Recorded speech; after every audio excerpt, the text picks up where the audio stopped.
নির্বাচনী ময়দান গোছানোর শুরুতেই বড় ধাক্কা খেল জামায়াতে ইসলামীর নেতৃত্বাধীন জোট। ফেরার সব অনুরোধ ফিরিয়ে দিয়ে চরমোনাই পীরের দল ইসলামী আন্দোলন বাংলাদেশ জানিয়ে দিয়েছে তারা একাই লড়বে।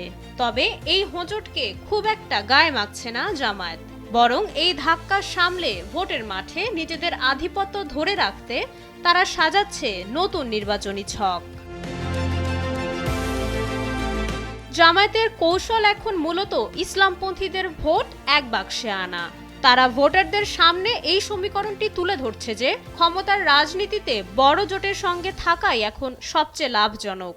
ইসলামী আন্দোলন জোটে না থাকলেও জামায়াত নেতাদের দাবি তাদের সঙ্গে হেফাজত কেন্দ্রিক বেশ কয়েকটি দল রয়েছে। বিশেষ করে মাওলানা মামুনুল হকের জনপ্রিয়তা আর কওমি মাদ্রাসাগুলোর সমর্থনকে পুঁজি করে কওমি ভোট নিজেদের বাক্সে টানতে চায় দলটি। ইসলামী আন্দোলন আলাদাভাবে 268 আসনে প্রার্থী দেওয়ায় ভোটের মাঠে জোটের ওপর কিছুটা প্রভাব পড়বে, এটা জামায়াত নেতারাও স্বীকার করছেন।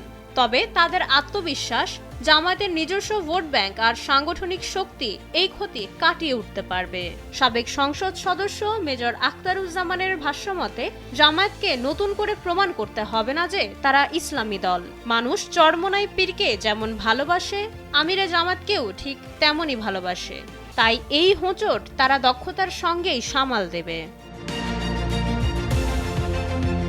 ইসলামী আন্দোলনের জন্য ছেড়ে রাখা 47টি আসন নিয়ে জামায়াত এখন নতুন করে ভাবছে। জোটে থাকা বাকি 10 দলের মধ্যে এই আসনগুলো ভাগ করে দেওয়ার প্রস্তুতি নিচ্ছেন মাওলানা মামুনুল হক সহ জোটের শীর্ষ নেতারা। যদিও জামায়াতের দরজা এখনো চরমোনাই পীরের জন্য খোলা রাখা হয়েছে বলে জানানো হয়েছে, তবে তারা তলে তলে নিজেদের প্রচারণার কাজও গুছিয়ে নিয়েছেন। নির্বাচনী ইশতেহার তৈরি থেকে শুরু করে প্রতিটি ভোট কেন্দ্রে সিসি ক্যামেরা স্থাপন আর লেভেল প্লেইং ফিল্ড নিশ্চিত করার দাবি নিয়ে ব্যস্ত সময় পার করছে জামায়াত।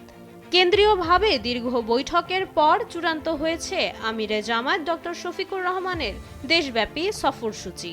আগামী 22 জানুয়ারি ঢাকা থেকে শুরু করে সারা দেশে ঝটিকা প্রচারণায় নামছেন তিনি। সব মিলিয়ে ইসলামী আন্দোলনের বিদায়ে তৈরি হওয়া শূন্যস্থান পূরণ করতে জামায়াত এখন সমীকরণ আর কৌশলের নতুন এক লড়াইয়ে নেমেছে।